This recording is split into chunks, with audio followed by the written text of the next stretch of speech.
Live. Double take. Hey everyone, this is Carrie back with Family eBiz. I am so glad you are here. I took a long break from being on these lives over the holidays, and I'm just now getting back because I've got some other things going on in my other business. I'm actually launching a course. I'm charging 3 and 4 times as much as I've ever charged in my life. It starts tomorrow. I'm super excited. I'll let you know in February sort of how that goes and just sort of tell you some of the things that worked and didn't work. But today, what we want to talk about is keeping up with all the writing of the emails, the writing of the social media posts. It's like, right. Oh, tar. So, what I want to do is share 3 or 4 tips, things that I actually do, just to help you as well. And as y'all join here, if you write emails or if you have to write social media posts, leave a comment saying yes I do, or whether you like it or whether you don't. Even if you're on the replay, go ahead and leave a comment there as well. So I'm just going to dive right in. There's no reason, and I have my little trusty whiteboard that we're going to use today. So the first thing that I think we need to do if we need to get some writing done, and you probably have heard this, but it works, is block time. Now for me, the best time for me to like do concentrated writing out of my head from scratch or from an outline that I've written is in the morning.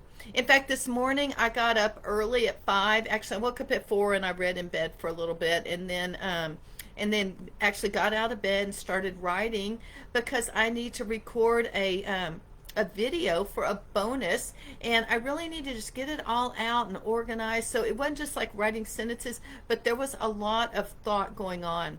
In fact, it is in my time 3:30, and I haven't checked email today. I haven't really checked Facebook or anything. I have gotten on once or twice. I have stayed focused.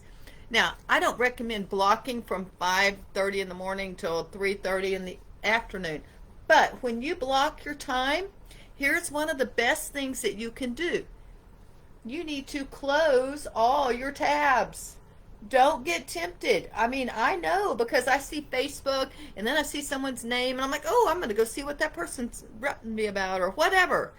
So if you need time to write your emails and your social media posts, close those tabs. They are so distracting. Turn off your phone. Turn off notifications. I don't even get Facebook notifications. That would drive me crazy. Close down everything you need to stay focused. That block of time. And I would say to start with, I don't know how long you write, but I don't know your schedule or your family life. If you can start with 20 or 30 minutes a day and do it every day consistently, maybe you don't do it on the weekend, but at least every weekday, you will get a lot of emails written, a lot of social, but you've got to stay focused and stay away from all that extra stuff that distracts us. Build up to 30 minutes and then an hour a day.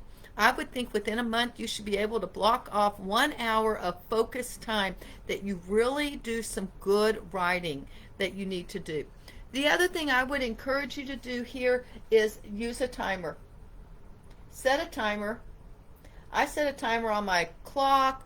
The other thing is I use an app called Pomodoro, and I will show it to you. Let me get it out here. In fact, where does it go? And so what I would do when I'm working constantly for several hours is I start the 25-minute one and it gets going, and when I finish the 25 minutes, well, I got to pause it. Yes, I do want to. Then I go to 5 minutes and I take a quick 5-minute break. I get up, go to the bathroom, get coffee, go throw some clothes in the laundry or whatever, and then come back to it. If I were writing for 1 hour and I was blocking that time, I would not use Pomodoro. But when I'm writing and it's just constant, I know I'm going to be there for a couple of hours, I use the Pomodoro app. Okay, the other thing is when you are writing during this time, don't worry about spelling mistakes. Don't worry about editing or going back or anything, and I'm really bad about this, but just write and get all your ideas out of your head. You can fix them later. You're going to have to edit later, so just get them out onto the computer, onto the paper, whatever you're writing on. The next thing let's talk about is how do we get this organized? So here's what I use. It's pretty free and it's pretty simple. I just use Google Drive. I do have one account in Google for all my all my business stuff. So what do? I put emails in a folder, a product folder. So really what I do is if I'm writing emails, let's just say I'm writing emails about some products, and I'm going to do an email sequence that I need to follow up. They've taken my lead magnet and I need to write 4 more emails. So in Google Drive, I will have the name of the product, and then inside of that I may have the lead magnet and whatever I sent to them. And then under that, I will have a folder, a subfolder that says emails, and it may be follow-up emails or whatever you call them. And then inside of that can be the emails that I write. And then when I need to go back, I can find them on any device that I'm on, my laptop, my computer, at my kid's house, wherever. So the other thing I do is I have a folder for affiliate promotions, because I write a lot of emails for affiliate promotions. And so inside that affiliate promotion folder, I have the name of each affiliate that I promote. And then inside of there, it depends, I may even dig deeper down. If they have multiple promotions that I promote, then I may have more subfolders. But inside of there, I will have my emails. So you may have to have subfolders like that to do that as well. And then the other thing I include in there, especially for my own products, is a schedule of how, if I'm going to have a promotion, a sale, a flash sale, I make a doc and I write out each of the emails that we are going to send during that promotion, the day that it's going to happen, maybe even the time. I can't remember what else, but I have one doc that has all that information on it. When that flash sale comes around 6 months or a year later, I pull that out, and that's how I get started, and I don't have to start from scratch. So if you're just starting out, yes, everything has to be from scratch. If you have done this for more than a year, here's what I do, another tip. I use old emails. You've probably seen some of them. I find emails that had good open rates, that worked well. I mean, I don't just go pick out any of them. I'm paying attention to the emails that I actually sent. And so I will use those old emails. I don't use them word for word and just send it out exactly the same. I'm going to tweak and edit. Most of the time I put something personal at the top of my email, so definitely have to change that. And then I bring it up to date with whatever the promotion is and what things I need to change. But that has helped me a lot over the last few years. Is I can go back, like tomorrow. Well, I'm actually writing all new emails for my launch this time. But when I come to Homeschool Superheroes or the Leadership Summit, Life Skills Leadership Summit that's coming up, I go back and go, what? Now, I've given you affiliate emails, but I may have used different emails. I go back and look at all the emails that I sent in Aweber, in your email service provider, wherever it is, and I go and I can look at the conversion, the opt-in rate, the open rate, the click rate, and all that, and decide which ones I want to reuse again. That saves me a tremendous amount of time. And then if you need, you just need to send something because you haven't sent something in a while. Oh, gosh, I can't really write very well. If you need a quick email to send, here's what I suggest. Use something old, not an old email. But here's something I did. I actually did it with y'all a few weeks ago. I really felt like I hadn't really talked to y'all in a while, and I knew I needed to keep that relationship with you going. And so I went and found a video that I had made in December that pertains to 2022, and I just went out and shared what that is. So you might share an old blog post that's pertinent to what we're doing, what's happening in life right now, or whatever your niche is. You might share a blog post, a video, an audio, some sort of content that's already made. You just go in and you write 2 or 3 sentences and then you send it out to your people. That's another way that you can keep up with writing it, and it keeps that relationship, it keeps that communication going as well. Now, there are a few things I want to say in closing. One of them is an announcement, and then I'm going to tell you one last tip that I think is something that I learned the hard way. I will tell you right now that on Wednesday, I will have a chance to let you know about a free webinar on writing. 5 ways to become a more productive writer. It's by Marion Roach. She has written for things like Martha Stewart and New York journals and I don't know what else. I listened to her last June and it was excellent. If I have time, I'm in the middle of the launch. I'm hoping I have time to listen to her next Monday. That is when the webinar is. So if you want to put it on your calendar right now, 12:30 Eastern Time. She will be talking about 5 ways to become a more productive writer. Have you ever wondered how to keep writing consistently even when you have no idea what to write? That's what she's going to be talking about.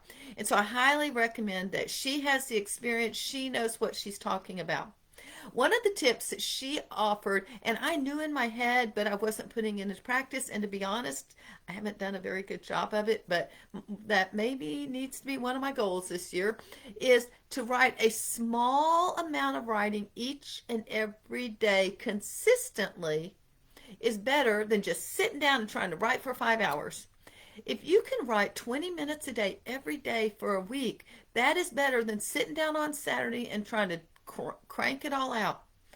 The other thing that helps you is if every day you are doing it, when you come back that second day or third day, you may have thought about something that applies to what you wrote the day before, and you can go in and type that in and then move on.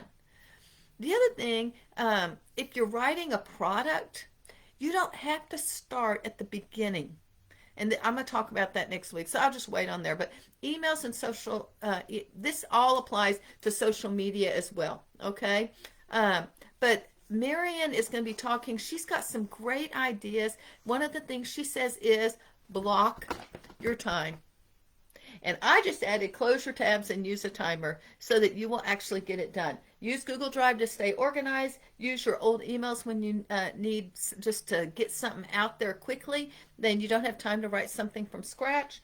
And then quick email is to send something out about some old content that you already have out there that you know is pertinent to your niche right now, wherever they are, whatever's going on in life. Now, I did not look to see if there are any comments, but if y'all have any questions, let me know. If you have any thoughts or any suggestions, please let me know. Maybe just right now, does anyone block their time? Put a comment right there. If you block your time, write it down there. If you use a timer or if you use Google Drive, write that in there and let us know. Let me just know what you are actually using to get your writing done. I will say, I'm going to save some of the stuff for next week. Next week, I'll be talking about actual content creation, like writing an ebook, writing a course that has PDFs. How do we get all of that out of here and onto paper? Because that's all that writing is thinking on paper. So, anyone use any of those tools already? No, everything's new. So, next week, when you come back, I want you to be able to tell me, did you start using time blocking? Did you start using a timer? Did you use Google Drive and get organized? Now, I'm going to tell you right now, when it's time to write and you're blocking time, that is not the time to go mess with Google Drive. That is not the time to get organized. That is something really important. When you block your time, it is focused on writing. Close the tabs. Don't look at Google Drive. Don't look at anything but that blank piece of paper or whatever your outline is, and then get started. Super important, because otherwise you won't get any writing done. I know from experience. So, hey, thanks for spending time with me. I'm Carrie Beck with Family eBiz. Oh, here, we finally got some notes. Here, let me see. Blocking my time is the only way I can get good work done. That's so true, Cynthia, and I love Google Drive too. Lisa said, tips for those just starting who don't have the content saved up yet. I would go back to time blocking, Lisa, and I would also just keep a index card or a piece of paper somewhere, or on your phone, a notepad thing, and every time you have an idea, put it down. Every time you have an idea, and that way when it's time to write, you've got some ideas to get started with. Then if you're concerned about topics, then I would say then get out and find out what your market is asking questions about. But if you have the topics and you're just trying to pull your ideas down, because I'll think of an idea today, but I'm not going to write about it till Thursday, I will forget between now and Thursday. So I keep, actually, I wish I had it. I'll bring it next week. It's a little spiral notebook that my granddaughter gave me for Christmas a year ago. And my daughter looked at me while she was giving it. She's like, I don't know what you're going to use it for. And I thought, oh my gosh. I mean, I love it because I use it every day. Whenever I have ideas, I write that thing down just so I don't forget. Let's see, I have a terrible time with implementing time blocking. My older kids drive and our schedule is constantly changing. I tend to be perhaps too flexible. That's a good point, Eileen. I will tell you, when my kids were home, if I wanted to get something done, I had to get up early in the morning. It's a pain in the rear, but it was the only time I could actually get things done. And so, or after they all go to bed. During the day, I could not get focused writing time done. And so that is what, either that or your kids are older, but if you have kids little, then you can maybe take your nap time or quiet time. But if you've got kids all ages, I do not recommend the middle of the day. I would recommend early in the morning or late at night. I mean, time where it is actually quiet. And I don't know about you. There was a time about 2 years ago, I was getting up at 4 in the morning because I was so focused. I had a big why and I needed to get some things done. And I literally got up at 4 in the morning on a regular basis just to get my work done and just to make sure I got focused in doing it. This morning was at 5. Tomorrow it's probably going to be at 4 a.m. because I still have things to do before tomorrow. All right, let's see if there's anything else. Okay, thank y'all so much. Thanks for being here. I am Carrie back with Family eBiz. Y'all have a great evening.